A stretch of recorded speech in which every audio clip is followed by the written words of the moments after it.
November.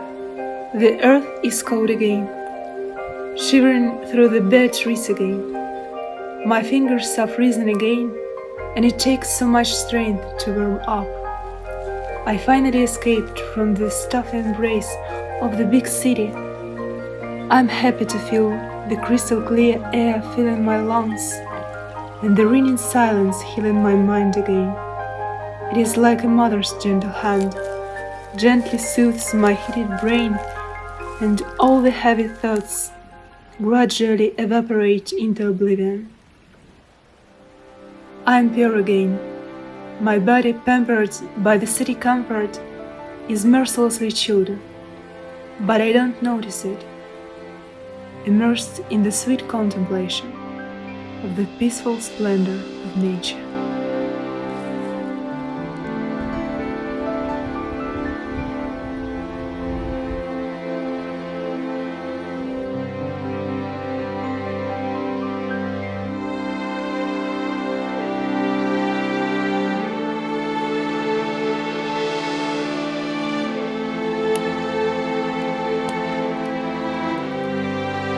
Living in the city, we somehow don't realize the value of life given and the warming power of flame.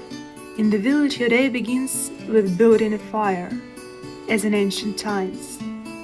You open your eyes, run on trembling legs to stoke the stove in the dark, and sigh relaxedly only when the timid flames finally grow into mighty brilliant giants, and confidently start dancing, generously bestowing you with their warmth.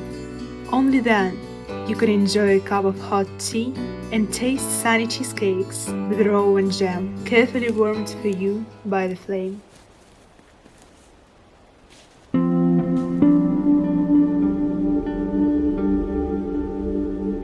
On the second day of my stay in the village, it snowed.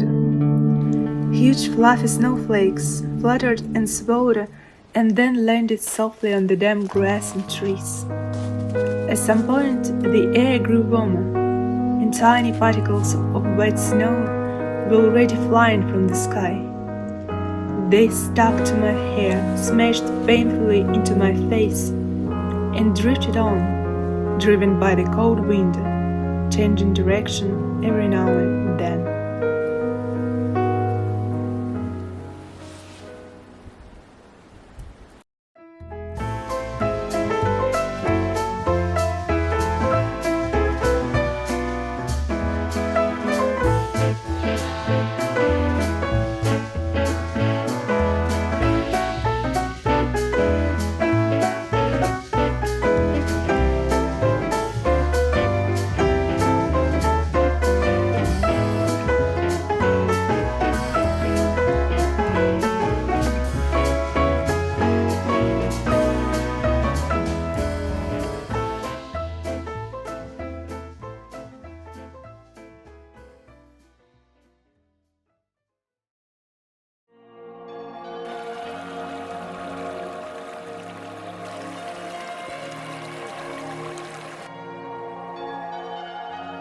The third day, I was finally able to leave the household chores and went in search of common sense, continuously thinking and analyzing different events, people's actions, and my own thoughts and intentions.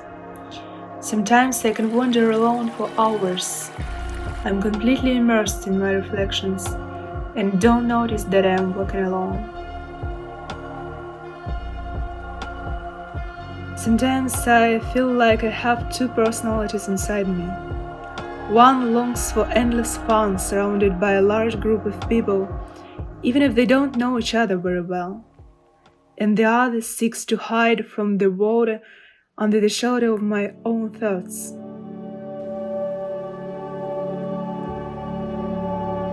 That day, I stood on the bank of the river and watched the fluffy clouds floating in its reflection.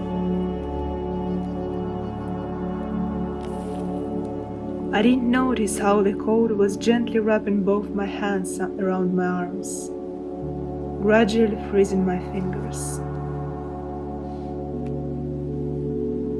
In that moment I realized, human doesn't feel alone in the face of nature. He doesn't feel abandoned. He doesn't feel pain. He is no longer tormented by resentments and regrets. They are like particles of ashes scattered, nestled on the ground. All his daily affairs and troubles seemed to him so insignificant and unimportant. The immense swarm of his thoughts suddenly quietens down. The mind becomes clear and pure, immovable. He stands there and only feels his huge wings slowly growing behind him.